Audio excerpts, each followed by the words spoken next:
அந்த காயத்ரியினுடைய சுரூபத்தை அந்த நினைக்க நினைக்க இப்ப அம்பாள் பிரத்யட்சமானாலாம். அப்பா எனக்கு ரொம்ப ஆசையா இருக்குடா மத்ரபதி, உன் வீட்டுல நானே பொண்ணா பிறக்கிறேன். அப்படியே அவ பொண்ணா பிறந்தா. அவளுக்கு சாவித்திரின்னு பேர் வச்சா. அந்த குழந்தை வளர்ற போதே நல்ல ஞானத்தோட பரிபாகத்தோட ஸ்ரத்தையோட ஆச்சாரத்தோட இருந்தா. கன்னிகா வயசு அஞ்ச உடனே அவன் என்ன சொன்னா, நான் கல்யாணம் பண்ணிக்கணும் இல்லையா, சுயம்பரத்துக்கு ஏற்பாடு பண்ற சமயத்தில் அவன் சொன்னா, இல்லப்பா எனக்கு ஒரு ஆசை, மகான்கள் இருக்காளே அந்த ஆசிரமங்கள்லாம் போய் பார்த்துட்டு வரணும்னு ஆசை. அப்படி ஒரு ஆசை குழந்தைக்கு.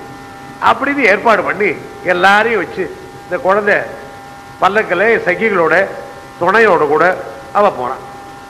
அவன் இப்படி மகான்களை தரிசனம் பண்ண போற போது நாரத மகர்ஷி வந்தார்.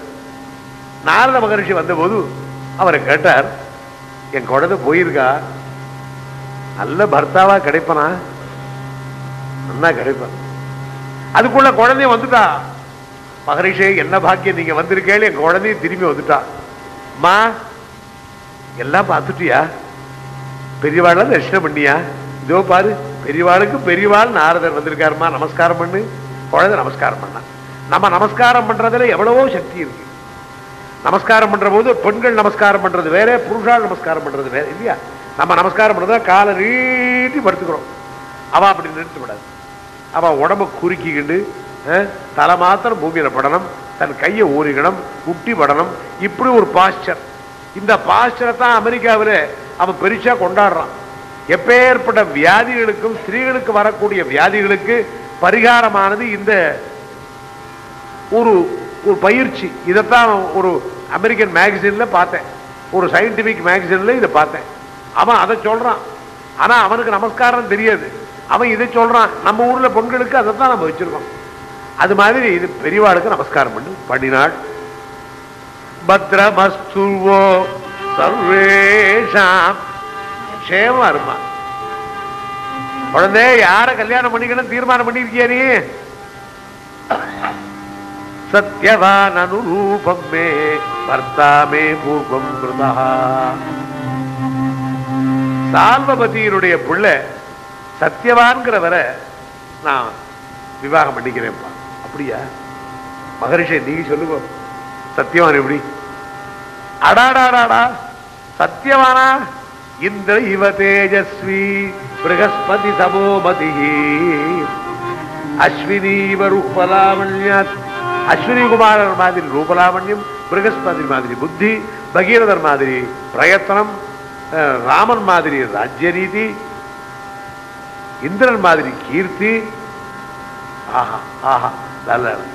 ஆனால் சம்பத்சரே தட்சிணாயு, ஒரு வருஷத்துல அவன் ஆயுசு போயிடும். நல்ல வேலை, இதை முன்னாடி சொல்லப்படாதோ, இதை நீங்க முன்னாடி சொல்லப்படாதோ. பெண்களுக்கு எது முக்கியமோ அதை நீங்க கடைசியில சொன்னே. அம்மா நல்ல வேலைம்மா, நாரதர் வந்தாருமா, பொழைச்சா இருப்பேன். பொழைச்சேம்மா. இல்லப்பா, அவரைத்தாம்மா கல்யாணம் பண்ண. ஒரு வருஷத்துல ஆயுசு போயிடு சொல்றாரு. ஆயுசு இல்லாதவனையா கல்யாணம் பண்ணிக்கிறது தெரிஞ்சு. அதனால என்ன, அதனால என்னவா பின்ன என்னமா பார்த்த நீ? அவர்கிட்ட என்ன பார்த்த? எனக்கு அது தெரியாதுப்பா. விருத்த பித்ரு பததேவா, விருத்த பித்ரு பததேவா, வர்த்தித சத்வஸ்வபாவா, விருத்த பித்ரு பததேவா. அங்க போற போது அவன் அப்பா அம்மாக்கு கண் தெரியல. அது வேறையா? கண் தெரியாத குருட்டு மாமனார் மாமியாரை வச்சுக்கிட்டா நீ போற. அவனுக்கு இந்த பிள்ளை பணிவிட பண்றத பார்த்தேன்ப்பா. எனக்கு அந்த ஆசை. வயசானவாளுக்கு நம்ம ஒரு அவளை தொட்டு ஒரு கைக்கரியம் பண்ணி அவளால முடியாத காரியத்தை நம்ம செஞ்சு கொடுத்தோமானா அவ சந்தோஷப்படல, நமக்கு சந்தோஷம். சுத்த பல அதிவிபவ, சுத்த பல அதிவிபவ, சூபீத ரூபவீவ.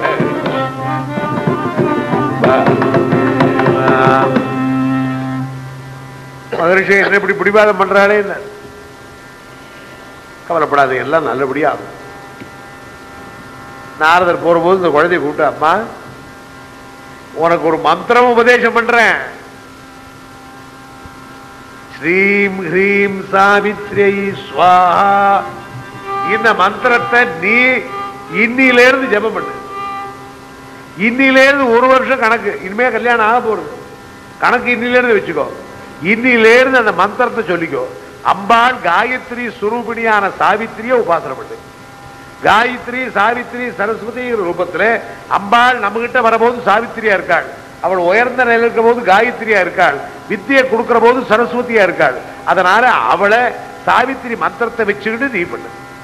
பெண்களுக்கு உபதேசம் பண்ணலாமா? அன்னைக்கு கூட யாரோ கேட்டா, பெண்களுக்கு உபதேசம் பண்ணலாமா? ஏன் பண்ணப்படாது? இல்லை, பண்ணலாம். ஆனால் காயத்ரி உபதேசம் பண்றது இல்லை. ஏன் பண்றது இல்லை? பண்ணிக்கூடாதா? மகர்ஷிகள்லாம் பண்ணாளா? நமக்கு தெரியாது அதை பத்தி. மகர்ஷிகள்லாம் பண்ணினாளா பண்ணலையாங்கிறத பத்தி தெரியாது. இப்ப இருக்கிற காலத்துல நமக்கு தெரிஞ்ச ஒரு 100 வருஷத்துக்குள்ள பெண்களுக்கு இந்த காயத்ரி மந்திரத்தை சொல்லல. காரணம் என்னன்னா, அவளே காயத்ரி சுரூபம், அதனாலதான் சொல்லல. இப்படித்தான் ஒரு பெரியவாள் எனக்கு சொன்னார். அவளிடத்துல எல்லாமே இருக்கு, தேவியே அங்க இருக்காளே. அப்படி இருக்கிற போது அவளுக்கு ஒரு மந்திரம் வேண்டியதில்லை. நீ என்ன பண்ற? இந்த மந்திரத்தை சொல்றதுனால அவளை காப்பாத்துற. அவள் என்ன பண்றா? உனக்கு பணிவிட பண்ற போது அவளுடைய புண்ணியத்தினால உனக்கு காப்பாத்துறா. இங்க நாரதர் அதை சொல்லி வச்சாரு. ஏன்னா இது ஆபத் தர்மம், இவளுக்கு ஆபத்து. அப்படியே கல்யாணம் ஆச்சு, காட்டுல ரிஷிகள் மாதிரியே அவளும் இருந்தா, மகான்களுக்கெல்லாம் பணிவிட பண்ணிட்டு இருந்தா. ஆனா உள்ளுக்குள்ள மாத்திரம் இந்த மந்திரத்தை சொல்லிக்கிட்டே இருந்தார். அவர் சொன்னார், ஒரு வருஷம் முடியும், பாரணை பண்ணு. அதுக்கு முதல் 3 நாள் என்னைக்கு முடியறதோ அதுக்கு 3 நாள் நீ உபவாசம் இருக்கணும். உபவாசம் இருந்து அந்த அம்பாளையை தியானம் பண்ணி 3ஆவது நாள் பாரணை பண்ணி, பாரணை பண்ற அன்னைக்கு உன் புருஷன் எங்க இருந்தாலும் அவனை விட்டு பிரியப்படாது. இப்ப மாசி மாசமும் பங்குனி மாசமும் கூடுற இடத்துல நோன்பு பண்ணியிருக்கா இல்லையா பெண்கள்லாம், அதனுடைய தாற்பயமே தான். தாம்பத்தியம் கலையப்படாது, புருஷன் எங்க இருந்தாலும் கூடவே இருக்கணும். அதனால அவரோட ஆபீஸ் போகணும் இல்லை, அதாவது அவருடைய மனசுப்படி தானும் இருக்கணும், இவ மனசுபடி அவர் இருக்கணும். தாம்பத்தியம்னா 2 பேர் தான், ஒரு சைடு மாத்திரம் இல்லை. நீ மாத்திரம் மனைவி மாத்திரம் நான் சொன்னபடி அவ கேட்கணும் எதிர்பார்க்க கூடாது. அவளுக்கு தகுந்த மாதிரி நீ நடக்கணும். சத்தி பத்தித்துவங்கிறது அதனாலதான் வரும். பத்திவரத்தேன்னு அவளை சொல்றோம், அதே மாதிரிதான் ஏகபத்தினி வரத்தான் இவளை சொல்லணும். தன் மனைவிக்கு இப்படி வருமே இவள் நினைப்படேங்கிற எண்ணமானது இவருக்கு இருக்கணும். அவளை விருந்தியாவது அதட்டி இதட்டி நான் சொன்னபடி கேள், நீ சொன்னபடி கேட்க மாட்டேன்னு சொல்றதெல்லாம் வெறும் அர்த்தமில்லாத வார்த்தை. அந்யோன்யமான மனசுக்கு தாம்பத்தியங்கிறது தான் லட்சணம். என்னாச்சு? ஒரு வருஷம் வரபோது 3ஆவது நாள் பாரணை பண்ணி அந்த சத்தியவான் எங்க இருக்கானோ அவனோடு கூடவே நீயும் இருக்கணும். அதே மாதிரி இந்த குழந்தை என்ன பண்ணுவலாம்? போகலாம். ஒவ்வொரு நாளும் காலையில் எழுந்து ஸ்நானம் பண்ணி பெரியவாளுக்கு பண்ணிவிட போது எல்லாருக்கும் நமஸ்காரம் பண்ணுவலாம். நமஸ்காரம் பண்ணா, பெண்கள் நமஸ்காரம் பண்ணா என்ன? தீர்க்க சுமங்கலா பவா, தீர்க்க சுமங்கலா பவா. எல்லாரும் வாய் நிறைய ஆசீர்வாதம் பண்றா. அதை வாங்கி மடியில கட்டிப்பான். உங்க வாக்கு பறிக்காது இருக்குமா? உங்க வாக்கு பறிக்காது இருக்குமா? அதே மாதிரி ஒரு வருஷம் முடிஞ்சது. அதே அவர் சொன்ன மாதிரி அந்த சத்தியவானுடைய நாள் தான் அவனோட போன. அவன் சத்தியவான் காட்டுக்கு போறான். சமித்து பழம் பலாசம் இதெல்லாம் பறிச்சுன்னு வர போறான். பெரியவாளுடைய உத்தரவு கேட்டா, நானும் இன்னைக்கு அவரோட போறேன், மா நீ ஜாக்கிரதையா போகணும்மா. சத்தியவான் காடு மேடெல்லாம் போறவன், நீ பொண்ணு இவ்வளவு தூரம் கஷ்டப்பட்டு இந்த இடத்துல காலம் தள்ளுற, ஜாக்கிரதையா இரு. பலமேவ கமிஷ்யாமி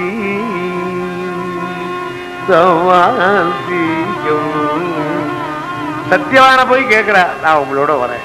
அவனுக்கு ரொம்ப சந்தோஷம். ஆனால் அந்த பொண்ணே ரொம்ப கஷ்டமா இருக்குன்னு சொல்லி அழிச்சுன்னு போறான்.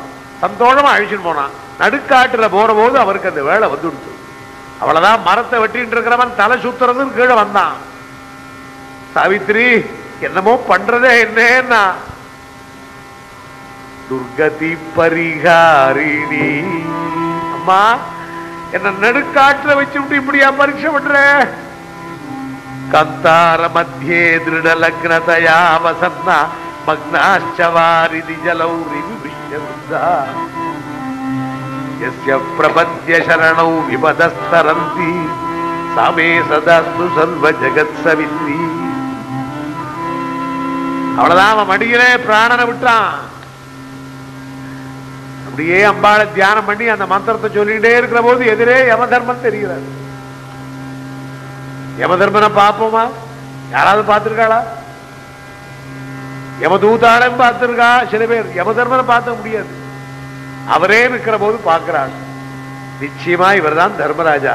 தர்மராஜனே தர்காத்தருள்வி தர்மராஜனே தர்காத்தருள்வி கற்பில் நேர்மையால் காண கிடைத்த தர்மராஜன். அந்த சத்தியவானுடைய சரீரத்தை, சூக்ஷ்ம சரீரத்தை ஒரு கயிறு போட்டு கட்டவரல் பிரமாணம் அது, அதை வச்சு கட்டிட்டு இருக்கான். தன்னுடைய கணவன் அங்க இருக்கிறத பார்த்தா அவன் யமதர்மன் போறாங்கிற போது கூடவே போறான். இந்த யமதர்மன் போற வழியிலே இவளால போக முடியுமா? இவ போறா. போற போது அவரே சொல்றார், அம்மா என்னோட நீ வராது, நீ வரப்படாதுங்கிற. இவ கேட்கிறாள், எப்படி நான் வரப்படாது? எத்திரமே நீயதே பர்த்தா ஸ்வயம் வா எத்திர கச்சதி. என் புருஷனை அழைச்சிட்டு போறேன், அவர் இருக்கிற இடம் என்ன இடம்? புருஷன் எந்த இடத்துல இருக்கா அந்த இடத்துல பத்தினி இருப்பான், அழைப்பே வேண்டியதில்லை, எனக்கு கஷ்டம் கிடையாது. அதை எவ்வளவோ சொல்லி பார்த்தார். அப்போ போறாள் போறாள், போற போது தர்மங்களை கேட்டுட்டு போறாள். என்ன தர்மத்தை கேட்கிறாள்? கார்கபத்தியம்ங்கிற தர்மம். கார்கபத்தியம்னா இல்லறம், குடும்ப வாழ்க்கை. குடும்ப வாழ்க்கைங்கிறது ஒரு பெரிய யஜ்யம். அது சாதாரணமா ஏதோ கல்யாணம் பண்ணினோம், அது சாப்பிட்டோம், இல்லை இது கிச்சன், இது டைனிங் ரூம், இது பெட்ரூம், பக்கத்துலேயே பார்க் இருக்கு, இங்கே இந்த ஊர்லேயே 2-3 சினிமா தியேட்டர் இருக்கு, அது பாலகிருஷ்ணாஸ்திரி வந்து காலக்ஷேப விஷயம் பண்ணுவார். இது பொழுதுபோக்கு. பொழுதுபோக்கு கார்கபத்தியங்கிறது வேற. தேவ ரிஷி பித்திருக்களுக்கு செய்ய வேண்டிய யஜ்ஞங்களை பண்ணிட்டு நீ மனுஷி ஜென்மா எடுத்ததனுடைய, அதுவும் பிராமண ஜென்மாவா பிறந்ததனுடைய காரியத்தை உயர்வா செய்யறது க்ஷத்திரியனுக்கு அப்படியே, வைஷ்யனுக்கு அப்படியே. இப்படி இருக்கிற சமயத்துல யமதர்மன் கொண்டு போறாங்கிற போது அந்த இல்லறத்தினுடைய பெருமையில யார் முக்கியம்? பத்னி. பத்னிக்கு காரணமா இருக்கிறது யாரு? பர்த்தா. அந்த பர்த்தாவும் பத்னியுமா போய் நடக்க வேண்டிய காரியபத்தியத்தினால யார் யார் பிழைக்கிறா? தேவதைகள், அக்னி, இந்திரன், வருணன், குபேரன், வாயு. அதை தவிர இன்னும் யார் பிழைக்கிறா?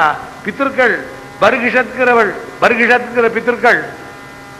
இத்தனை பித்திருக்களுக்கும், விஸ்வே தேவர்களுக்கு பித்திருக்கள், இத்தனை பித்திருக்களுக்கும், தெய்வத்துக்கும், தேவர்களுக்கும், இங்க இருக்க முடியாத பூமியில் இருக்கிறவாளுக்கும் ஆதாரமாக இருக்கிறதான இந்த ஒரு கார்கபத்தியத்துல எது முக்கியம்?